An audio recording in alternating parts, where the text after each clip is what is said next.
প্রিয় ছাত্রছাত্রী, আজকের আলোচ্য বিষয় অস্থিসন্ধি। অস্থিসন্ধি কি? দুটি বা দুইয়ের বেশি অস্থির সংযোগস্থলকে অস্থিসন্ধি বলে। জন্মের সময় একজন শিশুর প্রায় 300টি হাড় বা অস্থির অংশ থাকলেও বয়স বাড়ার সঙ্গে সঙ্গে অনেকগুলোই একসঙ্গে জুড়ে গিয়ে অবশেষে পূর্ণবয়স্ক মানুষের শরীরে থাকে 206টি হাড় বা অস্থি। এই অস্থিগুলো একে অন্যের সঙ্গে অস্থিসন্ধিতে লিগামেন্ট নামের সুতো বা দড়ির মতো জিনিস দিয়ে বাঁধা থাকে। ফলে সব মিলিয়ে একটা কাঠামো তৈরি হয়। আর এই কাঠামোর রকম ভেদেই এক একটি মেরুদণ্ডী প্রাণী এক এক রকমের দেখতে হয়। লিগামেন্ট কি? লিগামেন্ট হলো শক্ত, স্থিতিস্থাপক, ইলাস্টিন প্রোটিন নির্মিত এক ধরনের তন্তু। অনেক মাংসপেশি আবার টেন্ডন নামের এক ধরনের দড়ি দিয়ে ওই অস্থিগুলোর সঙ্গে সামনে, পেছনে বা যে কোনো পাশ দিয়েই ওপরের অস্থি ও নিচের অস্থির সঙ্গে বাঁধা থাকে। টেন্ডন কি?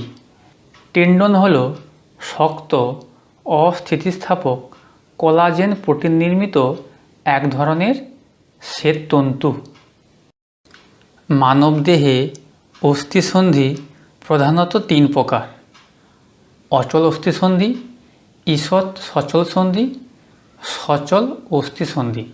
অচল অস্থিসন্ধি, এই অস্থিসন্ধিগুলো একদমই নড়াচড়া করে না। তো মানুষের মাথার খুলিতে এই ধরনের অস্থিসন্ধি থাকে। তারপর ঈষৎ সচল সন্ধি। এই সন্ধিগুলো খুব সামান্য নড়াচড়া করতে পারে। মেরুদণ্ডের কশেরুকার মাঝে এই প্রকার সন্ধি দেখা যায়। সবশেষে সচল অস্থিসন্ধি। এই ধরনের অস্থিসন্ধিগুলো অনেকটা নড়াচড়া করতে পারে। কাঁধের সন্ধি, হাঁটুর সন্ধি, কনুই সন্ধি, কোমরের সন্ধি, এগুলো সবই সচল অস্থিসন্ধি। এই ধরনের সন্ধির ভিতর এক ধরনের তৈলাক্ত তরল পদার্থ থাকে।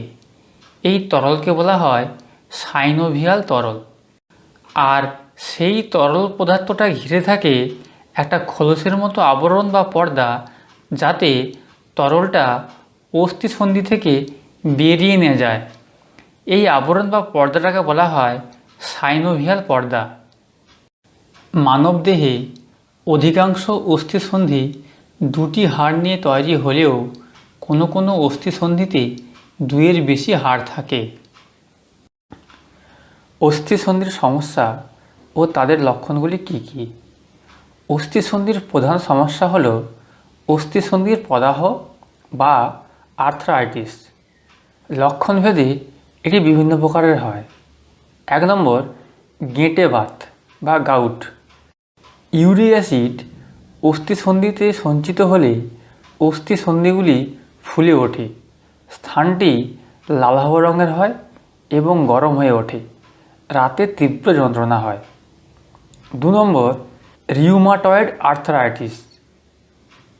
অস্থিসন্ধিগুলিতে উপস্থিত সাইনোভিয়াল তরলের পরিমাণ বেড়ে যায়, ফলে অস্থিসন্ধিগুলি ফুলে ওঠে এবং সাইনোভিয়াল পর্দায় প্রদাহ বা জ্বালা সৃষ্টি হয়। 3 নম্বর, অস্টিওআর্থ্রাইটিস।